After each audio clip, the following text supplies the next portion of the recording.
오늘은 조선의 개항에 대해서 보도록 하겠습니다. 일단 먼저 한중일의 개항을 먼저 보면은 중국은 이제 영국한테 아편전쟁 패배해서 난징조약으로 한중일 중에 가장 먼저 개항을 했다. 그죠?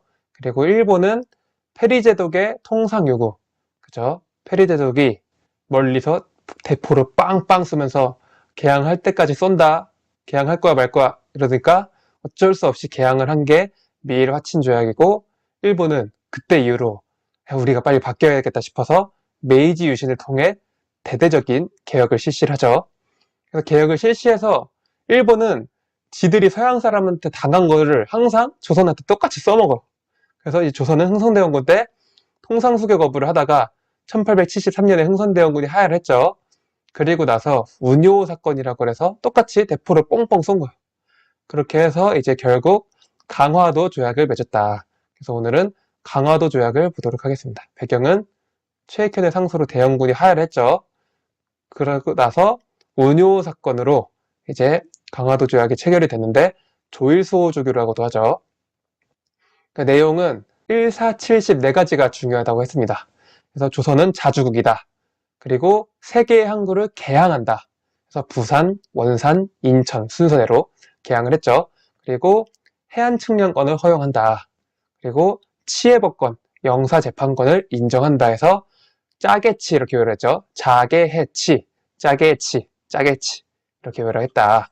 그래서 강화도 조약의 우리나라 대표가 신헌이었는데 이게 굉장히 우리가 외교에서 되게 순진했어요. 이 근대적인 외교에서 순진해서 이런 해안 측량권, 치해법권 이런 거를 그냥 다 허용해 준 거예요. 그래서 굉장히 우리나라로서는 불리한 조약이었죠. 내용 보면은 조선을 청나라로부터 떼놓기 위해서 조선을 자주국이라고 설정을 했죠, 일본이.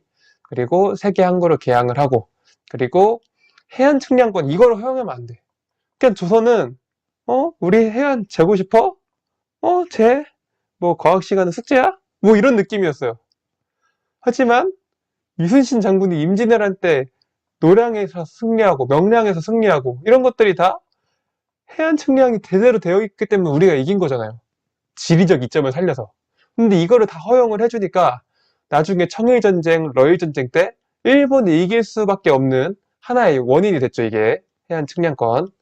그리고 치해법권.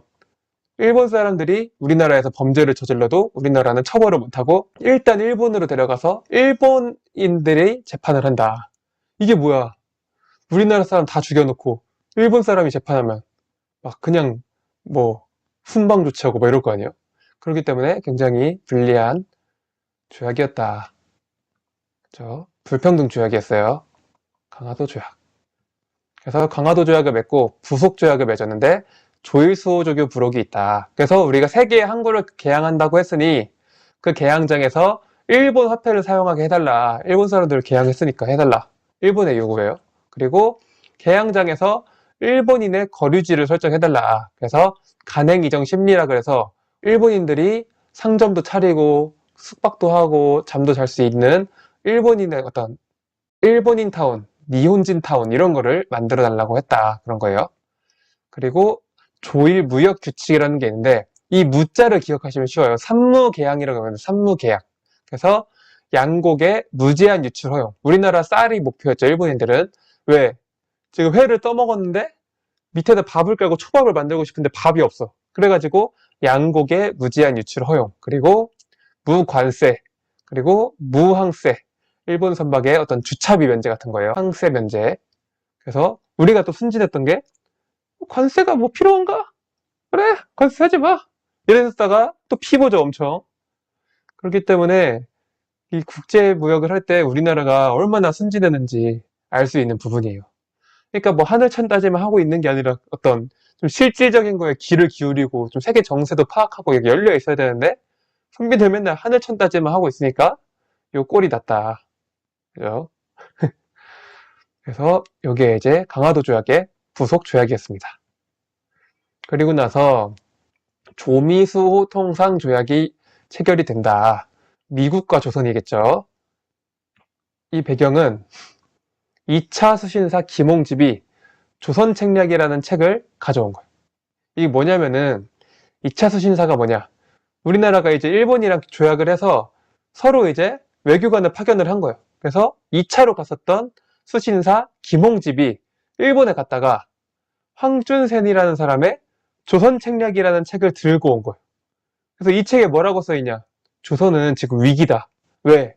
러시아가 얼지 않는 항구를 노리고 조선을 노리고 있다. 그래서 방러를 하기 위해서는 친중, 연미, 결일을 해야 된다. 그래서 친중, 중국과 친하게 지내라. 근데 조선은 중국의 속국이었기 때문에 항상 친했죠. 그리고 결일, 일본과 조약을 맺어야 된다. 근데 강화도 조약 맺었죠. 그리고 연미, 미국과 연대해야 된다. 연합해야 된다.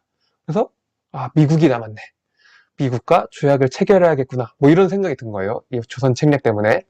그리고 청이 이제 미국과의 조약을 알선을 해줬다. 왜? 강화도 조약에서 조선은 자주국이다. 이걸 명시를 해놨죠. 그래서 청이 이제 위기감이 든 거예요. 조선 내 건데 일본이 자꾸 떼놓으려고 하네? 이런 것 때문에 이제 서구 열강 세력들한테 조선이 청나라의 속국이라는 걸 어떻게 강조를 하기 위해서 야 미국아 너 조선이랑 조약 맺고 싶지? 야 우리가 도와주면 할 수 있어. 조선은 우리 거기 때문에 우리가 어떻게 하면 할 수 있어. 알겠지? 이런 식으로 한 게 청의 알선이에요. 그리고 나서 이제 이런 책들이 유포되고 뭔가 조약이 체결될 것 같으니까 1년 전에 이제 1881년에 이만손이라는 이제 위정척사파 선비예요, 선비. 이 영남 선비가 10,000명의 이제 서명운동을 해가지고 이 조약 체결하지 말라고 반대 운동을 한 게 영남 만인수다. 이거 나중에 자세히 또 볼 거예요. 수신사랑 이만손 뭐 이런 사람들. 그래서 내용은 기역, 치읓, 치읓이죠. 그나마 우리한테 좋은 건 기역, 안 좋은 건 치읓인데 관세를 부과했다. 왜? 미국은 어차피 태평양 건너 우리나라랑 멀리 있죠. 그래서 뭔가 무역을 통해 이득을 얻고 싶은 생각은 별로 없었어요. 그래서 그냥 관세 너네 해라. 이러고 거중 조정은 이제 뭐냐? 양국이 서로 위기나 어떤 안 좋은 일이 있을 때 서로 도와준다. 이런 뜻이에요. 이 내용은 되게 좋은데 미국은 우리나라가 위기가 처했을 때 그냥 눈 감아주죠. 심지어 일본이랑 나중에 조약을 체결을 해서 비밀리에 일본이 조선을 먹어도 된다. 이런 조약을 체결을 하기도 합니다. 그래서 내용은 좋았으나 제대로 지키진 않았다.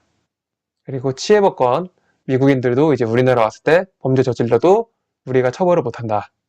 그리고 최애국 대우, 요게 이제 사기예요. 최고로 혜택받는 국가인데 이게 뭐냐면은 예를 들면은 미국이 최애국 대우를 받게 됐잖아요. 이것 때문에. 그러면은 이제 프랑스 애들이 우리나라 삼림 채굴권을 얻었어요. 삼림 채굴권을 얻으면은 이때 최애국 대우가 띵 하고 발동이 돼가지고 우리가 최고로 혜택받는 국가가 되는데 프랑스는 삼림 채굴권이 있는데 우리는 없네? 자동으로 최애국 대우가 발동되면서 미국한테 삼림 채굴권이 생기는 거야. 그리고 뭐 예를 들면 러시아가 광산 채굴권을 허용을 했어. 우리나라가 러시아랑 조약을 맺어서 광산 채굴권을 허용을 했다. 그러면은 또 최애국 대우가 발동을 해가지고 미국도 광산 채굴권이 가지고 있는 거야. 그래서 러시아 애들이 우리나라 광산 채굴권을 체결을 해가지고 광산을 막 캐고 있어. 캐고 있는데 옆에서 미국인들도 캐고 있어. 야 뭐야? 우리가 조약 맺었는데 너네가 왜 또 캐고 있냐 옆에서? 그러니까 미국이 우리 최애국 이러면서 같이 캐는 거. 이게 이제 최애국 대우인데 이게 진짜 사기였다. 딱 봐도 사기 같죠? 그 이후에는 이제 미국에 보빙사를 파견했다. 초대를 받았다. 초빙을 받고 보답하러 가는 거예요. 보빙사. 뭘 보답하는지 모르겠지만 아무튼 민영익, 홍영식, 서광범 이런 사람들이 파견이 됐다. 그쵸? 그래서 막 아서 대통령 만나가지고 막 절하고 엘리베이터 막 올라가는데 막 화들짝 놀라서 막 비웃음거리되고 막 그랬죠. 그게 이제 보빙사다. 그래서 보빙사는 미국, 뽀미 언니.